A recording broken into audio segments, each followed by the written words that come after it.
Welcome to JDS Tamil tutorial. இந்த வீடியோவில் நம்மளோட டாபிக் என்னென்னா paging in operating system. Paging அப்படின்றது ஆப்ரேட்டிங் சிஸ்டமில் ஒரு இம்பார்ட்டண்ட்டான டாபிக்.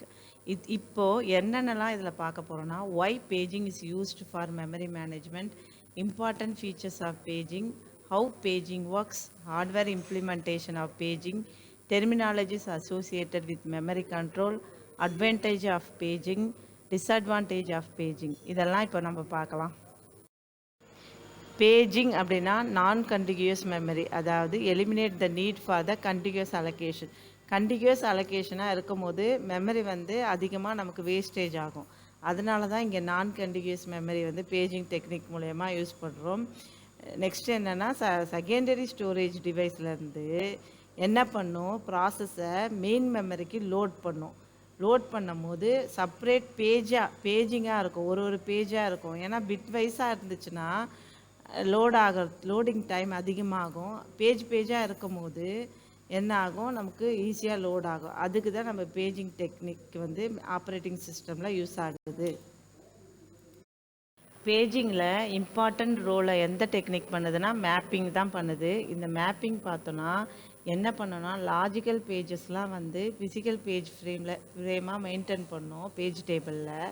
இது எதுக்காக யூஸ் ஆகும்னா, மெமரி மேனேஜ்மெண்ட் யூனிட்டில் நமக்கு லாஜிக்கல் அட்ரஸ்லாம் ஃபிசிக்கல் அட்ரஸாக மாறுதில்ல, அதுக்காக யூஸ் ஆகும். ஃபிசிக்கல் அட்ரஸ் ஸ்பேஸ் எல்லாம் conceptually divided into number of fixed size பிளாக்ஸாக இருக்கும். அதை தான் நம்ம ஃப்ரேம்ஸ் அப்படின்னு சொல்லுவோம். இது கன்செப்ஷுவலி டிவைடட் அப்படின்னா என்னென்னா, செட் ஆஃப் பிளாக்ஸாக இருக்கும் ஃபிசிக்கல் அட்ரஸ் ஸ்பேஸ். இதை தான் நம்ம ஃப்ரேம்ஸ், அதாவது மெயின் மெமரியில் டிவைட் ஆகிற அந்த பிளாக்ஸை நம்ம ஃப்ரேம்ஸ் அப்படின்னு சொல்லுவோம். அதேமாரி லாஜிக்கல் அட்ரஸ் ஸ்பேஸ் ஸ்பில்ட் ஆகும் ஃபிக்ஸ்டு சைஸ் பிளாக்காக. அதை தான் நம்ம என்ன சொல்லுவோம், பேஜஸ் அப்படின்னு சொல்லுவோம். Page size equal to frame size. ஏன்னா பேஜ் சைஸும் ஃப்ரேம் சைஸும் ஈக்குவலாக இருந்தால் மட்டும்தான் கரெக்டாக அந்த பேஜஸ்லாம் அந்த ஃப்ரேமில் செட் பண்ண முடியும். இப்போ ஃப்ரேம்ஸ் பார்த்தோன்னா 1லேருந்து நமக்கு 9 வரைக்கும் இருக்குது ஃப்ரேம்ஸு. இப்போ ஒரு ப்ராசஸ் வருதுன்னா இந்த ஃப்ரேம்ஸ்க்கு செட் ஆகிற மாதிரி இந்த பேஜஸை என்ன பண்ணும், பிரிக்கணும். அந்த பேஜஸ் எல்லாம் என்ன பண்ணும், இந்த ஃப்ரேம்ஸ்க்கு ஏற்ற மாதிரி பிரித்து அப்புறம் அதுதான் மேப்பிங் டெக்னிக் சொல்லுவோம். இந்த மேப்பிங் டெக்னிக் மூலயமா இந்த பேஜஸ்லாம் பிரிஞ்சு அந்த ஃப்ரேம்குள்ளே போய் செட் ஆகும். அதனால தான் நம்ம என்ன சொல்கிறோம், பேஜஸ் ஈக்குவல் டு ஃப்ரேம்ஸ் அப்படின்னு சொல்கிறோம். ரெண்டுமே ஈக்குவலாக இருந்தால் மட்டும்தான் இந்த அந்த மேப்பிங் டெக்னிக் அதை தான் பண்ணோம். அப்போ தான் நமக்கு பேஜிங்கே நடக்கும்.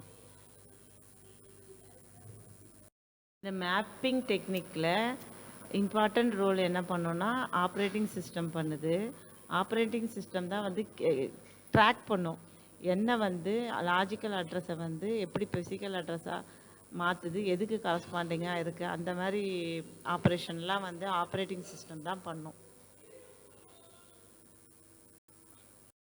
பேஜிங் டெக்னிக் மெமரி மேனேஜ்மெண்ட்டில் எதுக்கு யூஸ் ஆகுதுன்னா, மெமரி எப்பயுமே சிங்கிள் பிளாக்காக இருக்காது. சிங்கிள் பிளாக்காக இருக்காத போது அப்போது அங்கங்கே ஸ்கட்டராக இருக்க ஃப்ரீ பேசஸ்லாம் கரெக்டாக ஒருங்கிணைச்சி ஒரு ஃபிக்ஸ்டு சைஸ் பீஸாக மாற்றி அதை பேஜிங்கை பிரேக் பண்ணி யூஸ் பண்ணுறதுக்கு தான் பேஜிங் அப்படின்ற டெக்னிக் இருக்குது. ப்ராசஸ் சைஸ் டைனமிக்கலியாக என்ன ஆகும், இன்க்ரீஸும் ஆகலாம் இல்லை டிக்ரீஸும் ஆகலாம். அப்போது பேஜிங்கை யூஸ் பண்ணி பண்ணும்போது நமக்கு அந்த ப்ராசஸை மூவ் பண்ணாமல் என்ன பண்ணிக்கலாம், இன்க்ரீஸோ டிக்ரீஸோ ப்ராசஸில் பண்ணிக்கலாம். நெக்ஸ்ட் என்ன டாபிக்னா மெமரி கண்ட்ரோலில் இருக்க என்னென்ன டெர்மினாலஜிஸ்லாம் பேஜிங்கில் யூஸ் பண்ணுவோம் அப்படின்னு பார்த்தா, லாஜிக்கல் அட்ரஸ்னால் நமக்கு தெரியும், CPU ஜென்ரேட் பண்ணுற address logical address. Logical address space அப்படின்னா என்னென்னா, ஒரு set of possible logical address எல்லாம் ப்ராசஸ் அப்போ ஜென்ரேட் ஆகும். அதை தான் நம்ம கன்செப்ஷுவல் ரேஞ்ச் ஆஃப் மெமரின்னு சொல்லுவோம். அது ப்ரோக்ராமில் யூஸ் ஆகும் இண்டிபெண்ட்டாக. ஃபிசிக்கல் அட்ரஸ் அப்படின்னா மெயின் மெமரி ஜென்ரேட் பண்ணுற அட்ரஸ் தான் ஃபிசிக்கல் அட்ரஸ். இது எதுக்காகனா, memory hardware to access specific data. Memory ஹார்ட்வேர்லாம் ஸ்பெசிஃபிக் டேட்டாவை ஆக்சஸ் பண்ணுறதுக்காக யூஸ் ஆகிற அட்ரஸ் தான் ஃபிசிக்கல் அட்ரஸ். ஃபிசிக்கல் அட்ரஸ் ஸ்பேஸ்னால் வந்து total range of address available in the computer physical memory. Computer physical மெமரினா நமக்கு ரேமில் இருக்க அவைலபிள் செட் ஆஃப் ஸ்பேஸை தான் நம்ம என்ன சொல்லுவோம், ஃபிசிக்கல் அட்ரஸ் ஸ்பேஸ்ன்னு சொல்லுவோம். இது வந்து சிஸ்டம் ஹார்ட்வேர் ஸ்டோர் பண்ணுறதுக்கும் ரெட்ரீவ் பண்ணுறதுக்கும் யூஸ் ஆகுது. அதில் இருக்க டேட்டாவை ஸ்டோர் பண்ணுறதுக்கும் ரெட்ரீவ் பண்ணுறதுக்கும் இந்த ஃபிசிக்கல் அட்ரஸ் ஸ்பேஸ் வந்து யூஸ் ஆகுது. இம்பார்ட்டன்ட் ஃபீச்சர்ஸ் ஆஃப் பேஜிங் அப்படின்னு பார்த்தோன்னா, logically to physical address mapping அப்படின்னா என்னென்னா, பேஜிங்கில் லாஜிக்கல் அட்ரஸ் ஏரியா வந்து என்ன ஆகும், டிவைடட் இன்ட்டு கான்ஸ்டன்ட் சைஸ்டு பேஜாக மாறும். லாஜிக்கல் அட்ரஸ் ஏரியானா ஒரு செட் ஆஃப் செகண்டரி மெமரியில் இருக்க அட்ரஸ் எல்லாம் என்ன ஆகும், கான்ஸ்டன்ட் சைஸாக வந்து பிரியும். அது வந்து எப்படி ஆகும்னா, கரஸ்பாண்டிங் ஃபிசிக்கல் பாடியில் இந்த மெயின் ரெமினிசன்ஸில் இருக்காது. மெயின் ரெமினிசன்ஸ்னால் இங்கே என்ன சொல்ல வராங்கன்னா, ரேமில் இருக்கிறதுக்கு ஏற்ற மாதிரி கரஸ்பாண்டாக பிரியும். தேவைப்பட்டால் அது எதுக்கும் வந்து அலோவ் பண்ணோன்னா ஃப்ளீசபிள் வேக்காக ஏபிள் டு அலோகேட் அண்ட் டீஅலோகேட் ஃப்ரேம்ஸையும் வந்து அது நீடுக்கு ஏற்ற மாதிரி மாற்றும் அப்படின்னு சொல்கிறாங்க. அதுதான் வந்து logical to physical address mapping. அதாவது flexible way as it is able to allocate and deallocate frames as needed. அலோகேட்டும் டீஅலோகேட்டும் ஃப்ரேம்ஸை பண்ணும். அதுதான் logical to physical address mapping. Fixed web page and frame length அப்படின்னு பார்த்தோன்னா, பேஜிங்கில் என்ன பண்ணும், செட் வெப் பேஜ் லென்த்தை வந்து செட் பண்ணும். எங்கெங்கலன்னு பார்த்தா, அதாவது இம்பார்ட்டன்ட் மெமரியை வந்து ஐடென்டிக்கல் சைஸில் ஃப்ரேம் சைஸை கொண்டு வரும். இதனால் என்ன ஆகும்னா வந்து ரெமினிசன்ஸ் கண்ட்ரோல் பண்ணும். அந்த டெக்னிக்கில் இருக்க நினைவூட்டலை கண்ட்ரோல் பண்ணி இம்ப்ரூவ் பண்ணும், டிவைஸ் பர்ஃபார்மன்ஸை இம்ப்ரூவ் பண்ணும். நெக்ஸ்ட்டு பேஜிங்கோட என்ன ஃபீச்சர்ஸ் பார்க்க போகிறோன்னா, பேஜ் டிஸ்க் என்ட்ரிஸ். இந்த பேஜ் டிஸ்க் என்ட்ரிஸ் எதுக்காக யூஸ் ஆகுதுன்னா, லாஜிக்கல் அட்ரஸ் ஏரியாவோட ரெப்ரசன்ட் பண்ணும். பேஜ் டேபிள் என்ட்ரியில் பேஜ் டேபிள் என்ட்ரி வந்து எதுக்காக மெயின்டைன் ஆகும்னா, ப்ரீடாமினன்ட் மெமரி, அதாவது இந்த லாஜிக்கல் அட்ரஸ் இருக்குல்ல, லாஜிக்கல் அட்ரஸ் ஏரியா அதை வந்து என்ன பண்ணும், அதை ப்ரீவியஸ் என்ன ஆப்ரேஷன் நடந்துச்சு அந்த மாதிரி விஷயத்தெல்லாம் பார்க்குறதுக்காக இந்த பேஜ் டேபிளில் என்ட்ரி பண்ணி வச்சுருக்கோம். இதனால் என்ன ஆகும்னா, ரன்னிங் மிஷினை வந்து மேனேஜ் பண்ணுறதுக்கு யூஸ் ஆகும் பேஜ் டிஸ்க் என்ட்ரிஸ். நெக்ஸ்ட் என்ன ஃபீச்சர்ஸ்ன்னு பார்த்தோன்னா, number of page disk entry. Wide range of பேஜஸ்லாம் வந்து லாஜிக்கல் டீல் பண்ணும்போது இந்த ஃபீச்சர் யூஸ் ஆகும். நெக்ஸ்ட்டு வந்து பார்த்தோன்னா, பேஜ் டேபிள் ஸ்டோர்ட் இன் important memory. Page table store important memory, இந்த நேம்லேயே இருக்குது. இம்பார்ட்டன்ட் மெமரியெல்லாம் வந்து ஸ்டோர் பண்ணுறதுக்காக இது யூஸ் ஆகுது. இதை தான் நம்ம என்ன சொல்லுவோம்னா, வெப் பேஜ் டிஸ்க் அப்படின்னு சொல்லுவோம். இதை வந்து ஆப்ரேட்டிங் சிஸ்டம் மெயின்டைன் பண்ணும். எப்படி பேஜிங் ஒர்க் ஆக போகுதுன்னு இப்போ பார்க்கலாம். இப்போ வந்து ப்ராசஸ் வந்து ரெக்வெஸ்ட் பண்ணுது, மெமரிக்காக ரெக்வெஸ்ட் பண்ணும்போது ஆப்ரேட்டிங் சிஸ்டம் வந்து அலோகேட் பண்ணும். 1 or more பேஜ் ஃப்ரேமை வந்து அலோகேட் பண்ணும் அந்த ப்ராசஸ்க்கு. அப்போது வந்து அந்த மேப்பிங் ப்ராசஸ் நடக்கும். அந்த ப்ராசஸ்க்கு லாஜிக்கல் பேஜஸ்லாம் வந்து என்ன பண்ணும், ஃபிசிக்கல் பேஜ் ஃப்ரேமுக்கு ரிலேட்டிவாக கொண்டு வரும். அதுதான் மேப்பிங் அப்படின்னு சொல்லுவோம். இப்போது மேப்பிங் முடிஞ்ச உடனேயும் ப்ரோக்ராம்லாம் வந்து ரன் ஆகின உடனேயும் அந்த ப்ராசஸ்க்கான பேஜ் எல்லாம் வந்து ஃபிசிக்கல் மெமரியில் இருக்க அவைலபிள் ஃப்ரேமில் லோட் ஆகும். அப்போது வந்து ஃப்ராக்மெண்டேஷன் இஷ்யூலாம் வந்து மெமரி இல்லாமல் பார்த்துக்கும். மெமரி அலோகேஷன் யூனிஃபார்மாக இருக்கும். அதாவது கண்டினியூஸாக இருந்தாலும் மெமரி எல்லாம் யூனிஃபார்மாக இருக்கும் பேஜிங் டெக்னிக்கில். நெக்ஸ்ட்டு பார்த்தோன்னா, ப்ரோக்ராம்லாம் வந்து அதுக்கு வந்து தனித்தனியாக பேஜ் டேபிளை மெயின்டைன் பண்ணும். இதெல்லாம் என்ன பண்ணுன்னா, ஆப்ரேட்டிங் சிஸ்டம் வந்து ஃபிசிக்கல் மெமரியில் யூஸ் பண்ணும். பேஜ் டேபிள் தான் வந்து கீப் ட்ராக் பண்ணும். எங்கே இருக்குது அந்த ப்ரோக்ராம், அந்த பேஜ் எங்கே இருக்குது, அந்த பேஜ் வந்து எப்போ லோட் ஆகணும், அந்த மாதிரி இன்ஃபர்மேஷனெல்லாம் வந்து பேஜ் டேபிள் தான் ஸ்டோர் பண்ணும். நெக்ஸ்ட்டு பார்த்தோன்னா, பேஜிங் வந்து ஈஸியர் டு மேனேஜ். பேஜாக இருக்கிறதால ஈஸியாக மேனேஜ் பண்ணும் பேஜிங். இது என்ன பண்ணும், சப்போர்ட் பண்ணுன்னா, இந்த மெமரி விர்ச்சுவல் மெமரியை வந்து அதாவது ப்ரோக்ராம் ஜென்ரேட் பண்ணுற விர்ச்சுவல் மெமரியை சப்போர்ட் பண்ணி ஸ்டோர் பண்ணி வச்சுக்கோம் டிஸ்கில். எப்பப்பெல்லாம் அது தேவைப்படும் போதோ லோட் பண்ணும். CPU அட்ரஸ் ஜென்ரேட் பண்ணுறத என்ன சொல்லுவோன்னா page number and page offset. CPU generate பண்ணும் அதை. பேஜ் நம்பர் அப்படின்னும் போது ஒரு பேஜை ரெப்ரசன்ட் பண்ணுறதுக்கான நம்பர் ஆஃப் பிட்ஸை தான் நம்ம என்ன சொல்லுவோம் பேஜ் நம்பர். அதை வந்து P அப்படின்ற லெட்டரலால் நம்ம குறிப்போம். பேஜ் ஆப்செட் அப்படின்னும் போது D அப்படின்னு சொல்லுவோம். பேஜ் ஆப்செட்னா D அப்படின்னா என்னென்னா ஒரு பர்டிகுலர் வேர்டு இன்னே பேஜ், ஒரு பேஜில் இருக்க பர்டிகுலர் வேர்டுக்கு தேவைப்படும் பிட்டை தான் நம்ம என்ன சொல்லுவோம் பேஜ் ஆப்செட். பேஜ் ஆப்செட்டுக்கு இன்னொரு பேர் என்னென்னா பேஜ் சைஸு. இது வந்து எங்கே ஜென்ரேட் ஆகும்னா லாஜிக்கல் அட்ரஸ் ஸ்பேஸில் ஜென்ரேட் ஆகும். ஆர் வேர்டு நம்பர் ஆஃப், அதாவது லாஜிக்கல் அட்ரஸ் ஸ்பேஸை நம்ம என்ன சொல்லுவோம் word number of a page அப்படின்னு சொல்லலாம், இல்லை பேஜ் ஆப்செட்டுன்னு சொல்லலாம். அப்போ இந்த பர்டிகுலர் வேர்டை ரெப்ரசன்ட் பண்ணுறதுக்கான பிட்டு என்ன சொல்லுவோம் பேஜ் ஆப்செட். அது D அப்படின்ற லெட்டரில் சொல்லுவோம். அதே வந்து பேஜ் நம்பர்னால் P அப்படின்னு சொல்லுவோம். பேஜை வந்து அந்த பேஜை ரெப்ரசன்ட் பண்ணுறதுக்கான நம்பர் ஆஃப் பிட்ஸு. இது 2 டேர்ம் தான் இருக்குது CPU ஜென்ரேட் பண்ணுறது. ஃபிசிக்கல் அட்ரஸும் அதே மாதிரி 2 மெயின் பார்ட்ஸாக டிவைட் ஆகும். என்னென்னு பார்த்தோன்னா ஃப்ரேம் நம்பர், அதை வந்து F அப்படின்ற லெட்டரால் டினோட் பண்ணுவோம். ஃப்ரேமுக்கு தேவைப்படுற நம்பர் ஆஃப் பிட்ஸு அதை தான் நம்ம என்ன சொல்லுவோம் ஃப்ரேம் நம்பர் அப்படின்னு சொல்லுவோம். ஒரு ஃப்ரேமை ரெப்ரசன்ட் பண்ணுறதுக்கான நம்பர் ஆஃப் பிட்ஸு தான் ஃப்ரேம் நம்பர், அது வந்து Fன்னு சொல்லுவோம். அதே மாதிரி ஃப்ரேம் ஆப்செட் வந்து D அப்படின்ற லெட்டரால் டினோட் பண்ணுவோம். அதாவது ஃப்ரேமில் இருக்க ஒரு பர்டிகுலர் வேர்டுக்கு தேவைப்படுற பிட்டு தான் வந்து ஃப்ரேம் ஆப்செட். அந்த ஃப்ரேம் ஆப்செட்டுக்கு இன்னொரு நேம் என்னென்னா வேர்டு நம்பர் அப்படின்னு சொல்லுவோம். Word number of a frame அப்படின்னு சொல்லுவோம். பேஜிங் டயக்ராம் பார்க்கலாம்.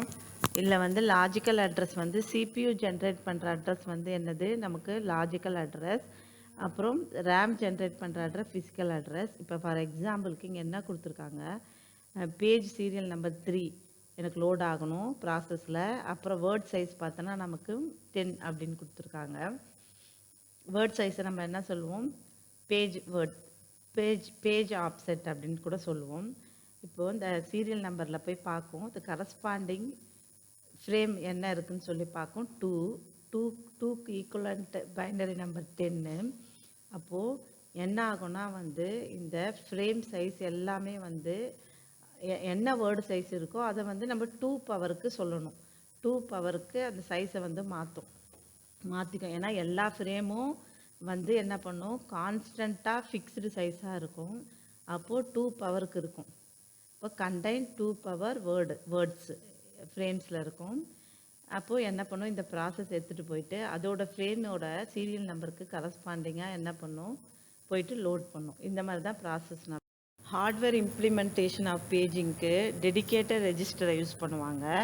இந்த டெடிகேட்டட் ரெஜிஸ்டர் வந்து எதுக்கு சாட்டிஸ்ஃபேக்டரியாக இருக்கும்னா பேஜ் டேபிள் ஸ்மாலாக இருக்கும் போது சாட்டிஸ்ஃபேக்டரியாக இருக்கும். சப்போஸ் லார்ஜாக இருக்கும் போது நமக்கு டிரான்ஸ்லேஷன் லுக்கே சைட் பஃபர் தான் யூஸ் பண்ணுவோம். அதை வந்து ஷார்ட்டாக TLB அப்படின்னு சொல்லுவோம். இது வந்து ஒரு fast lookup hardware cache memory தான் அது. அப்போது நமக்கு கொஸ்டினில் என்ன கேட்பாங்க, பேஜிங்கை இம்ப்ளிமெண்ட் பண்ணுறதுக்கு எந்த கேட்ச் யூஸ் பண்ணுவாங்க அப்படின்னு கேட்டால் என்ன சொல்லணுன்னா நமக்கு டிரான்ஸ்லேஷன் லுக்கே பஃபர் கேட்ச் யூஸ் பண்ணுவாங்க அப்படின்னு ஆன்சர் பண்ணலாம்.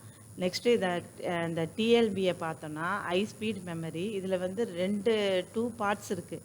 டேக் வேல்யூன்னு 2 பார்ட்ஸ் இருக்குது. டேகில் வந்து ஐட்டம் வந்து என்ன ஆகும் கம்பேர் பண்ணும். ஐட்டம் வந்து கம்பேர் ஆகி அதுக்கப்புறம் சப்போஸ் அந்த வேல்யூ வந்து அதில் இருந்துச்சுன்னா ரிட்டன் ஆகும். பேஜிங் அப்படின்னு சொன்னால் பேஜஸ் எல்லாம் ஃபிக்ஸ்டு கான்ஸ்டண்ட்டாக இருக்கும். அந்த பேஜ் சைஸு அது எப்படி இருக்கும்னா பவர் 2ல் இருக்கும். ஃபார் எக்ஸாம்பிள் 4 KB 8 KB அந்த மாதிரி இருக்கும்.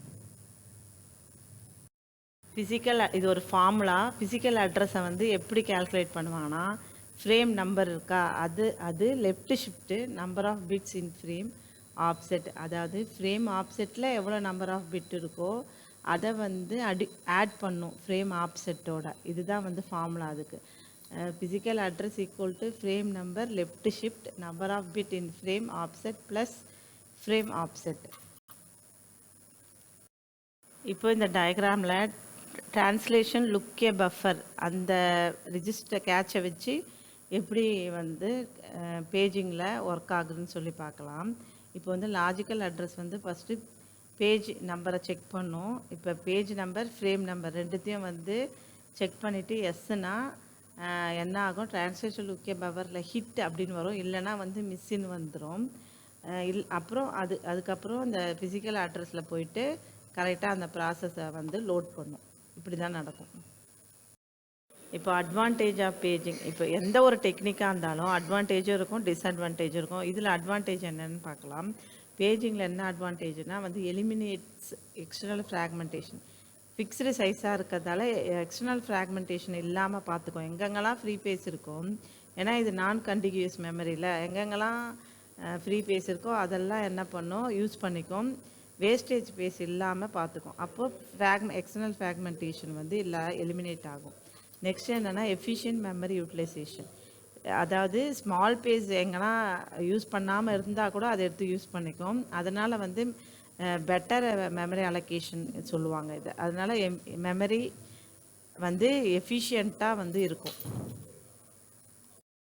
நெக்ஸ்ட் அட்வான்டேஜ் என்னென்னா சப்போர்ட் வெர்ச்சுவல் மெமரி சப்போர்ட் பண்ணும். ஏன்னா வந்து ஸ்வாப்பிங்கை வந்து பேஜிங் வந்து சப்போர்ட் பண்ணுறதால பேஜை வந்து ரேமுக்கும் செகண்டரி மெமரிக்கும் ஸ்வாப் பண்ணி அந்த மெமரி ஃபேஸை வந்து அதிகப்படுத்தும். அதுதான் நம்ம சப்போர்ட் வெர்ச்சுவல் மெமரின்னு சொல்கிறாங்க இங்கே. Next ease of swapping. பேஜாக இருக்கிறதால பிட்டாக இல்லாமல் பேஜாக இருக்கிறதால இந்த ஸ்வாப்பிங்க்கு வந்து ஈஸியாக இருக்கும், ஃபாஸ்டராக அண்ட் எஃபிஷியண்ட்டாக இருக்கும். இன்னொரு அட்வான்டேஜ் என்னென்னா இம்ப்ரூவிங் செக்யூரிட்டி அண்ட் ஐசோலேஷன். அதாவது செட் பண்ணி வச்சிடும், இந்த ப்ராசஸ் வந்து இந்த இதிலேருந்து சீரியல் நம்பர்லேருந்து இது வரைக்கும் தான் இருக்குது. அந்த மாதிரி வந்து தனித்தனியாக ஓன் செட் பேஜஸ் இருக்கிறதால என்ன பண்ணும், ஒரு ப்ராசஸ் வந்து இன்னொரு ப்ராசஸோட மெமரி பேஸை ஆக்சஸ் பண்ணாமல் ப்ரிவெண்ட் பண்ணும். அதான் வந்து ப்ரொவைடிங் செக்யூரிட்டி அண்ட் ஐசோலேஷன் சொல்கிறாங்க. டிஸ்அட்வான்டேஜஸ்ன்னு பார்த்தோன்னா பேஜில் இன்டர்னல் ஃப்ராக்மெண்டேஷன் கண்டிப்பாக இருக்கும். ஏன்னா ஃபிக்ஸ்டு சைஸாக இருக்கிறதால பர்ஃபெக்டாக அந்த பேஜ் போய் இப்போ ஃபார் எக்ஸாம்பிள் பிரிக்கும் போது வந்து 2 பைட்டாக பிரிக்கிறாங்கன்னா இப்போது ஒரு ப்ராசஸ்க்கு வந்து இப்போது 13 பைட் தான் இருக்குன்னா, ஆனால் வந்து ஃப்ரேம் வந்து நமக்கு 2 பவரில் தானே சொல்லுவோம். அப்போது ஹார்ட் நம்பர் வரும்போது அந்த இடத்துல வந்து நமக்கு என்ன வரும்னா வந்து இன்டர்னல் ஃப்ராக்மெண்டேஷன் வரும். ஏன்னா ஃபிக்ஸ்டு சைஸாக பிரிக்கிறதால அந்த கடைசியாக அன்யூஸ்டு பேஸ் வர சான்சஸ் இருக்குது. அதுதான் வந்து internal fragmentation. Increase over head அப்படின்னு பார்த்தோன்னா மெயின்டெனிங் த பேஜ் டேபிளை மெயின்டைன் பண்ணுறதால என்ன ஆகும், வேல்யூபிள் மெமரி ரிசோர்ஸஸ் வந்து கன்சியூம் பண்ணும். ஏன்னா வந்து பேஜ் டேபிள் என்ன பண்ணும், அதிகமான ப்ராசஸ்க்கு க்ரோ ஆகிட்டே இருக்கும் பேஜ் டேபிள். அப்போது என்ன ஆகும், மெமரி ஃபேஸும் அதிகமாக நமக்கு தேவைப்படும். அது வந்து ஓவர் ஹெட்டாக ஆகிறதுக்கு சான்சஸ் இருக்குது. நெக்ஸ்ட்டு பார்த்தோன்னா பேஜ் டேபிள் லுக்கப் டைம் என்னென்னா லாஜிக்கல் அட்ரஸ்லேருந்து ஃபிசிக்கல் அட்ரஸ்க்கு மாற்றுறதால பேஜ் டேபிளோட டைம் வந்து அதிகமாகும். அது வந்து மெமரி ஆக்சஸ் டைமை அதிகமாக்கிவிடும். இதை வந்து அந்த டிஎல்பி அதாவது ட்ரான்ஸ்லேஷன் லுக்கேசைட் பஃபர் வந்து கொஞ்சம் ரெடியூஸ் பண்ணும். நெக்ஸ்ட்டு என்ன டிஸ்அட்வான்டேஜ்னு பார்த்தோன்னா input output over head during page fault. அதாவது மெயின் மெமரியில் பேஜை தேடும் போது பேஜ் இல்லைன்னு வந்துச்சுன்னா பேஜ் ஃபால்ட் வரும். நெக்ஸ்ட்டு செகண்டரி மெமரியில் போய் எடுக்கும், அப்போது வந்து சம் டிலே வரும். அது வந்து இன்க்ரீஸ் இன்புட் அவுட்புட், அப்புறம் இன்புட் அவுட்புட் ஆப்ரேஷனையும் இன்க்ரீஸ் பண்ணும். நெக்ஸ்ட் என்னென்னா காம்ப்ளெக்சிட்டி இன் இம்ப்ளிமெண்டேஷன். அப்போது பேஜிங்கை வந்து நம்ம இம்ப்ளிமெண்ட் பண்ணுறது கொஞ்சம் காம்ப்ளெக்சிட்டியாக இருக்கும். ஏன்னா அதுக்கு தேவையான ஹார்ட்வேர் சாஃப்ட்வேர்லாம் வேணும். நெக்ஸ்ட்டு மெமரி மேனேஜ்மெண்ட் யூனிட்டும் வேணும். அதுக்கு தேவையான algorithm, for example page replacement அல்காரிதம்லாம் வந்து ஆட் பண்ணுற மாதிரி இருக்கும். இதுதான் வந்து உங்களுக்கு காம்ப்ளெக்சிட்டி அப்படின்னு சொல்கிறாங்க. பேஜிங் கான்செப்ட் உங்களுக்கு புரிஞ்சிருக்கும்னு நினைக்கிறேன். நெக்ஸ்ட் வீடியோவில் செக்மெண்டேஷனை பற்றி பார்க்கலாம். ஓஎஸில் இந்த வீடியோ உங்களுக்கு பிடிச்சிருந்தால் லைக் அண்ட் ஷேர் பண்ணிக்கோங்க. மறக்காமல் சப்ஸ்கிரைப் பட்டனை கிளிக் பண்ணிவிட்டு பெல் ஐக்கானையும் கிளிக் பண்ணுங்கள். அப்போ தான் நான் போடுற வீடியோக்கான நோட்டிஃபிகேஷன் உங்களுக்கு வரும். தேங்க்யூ.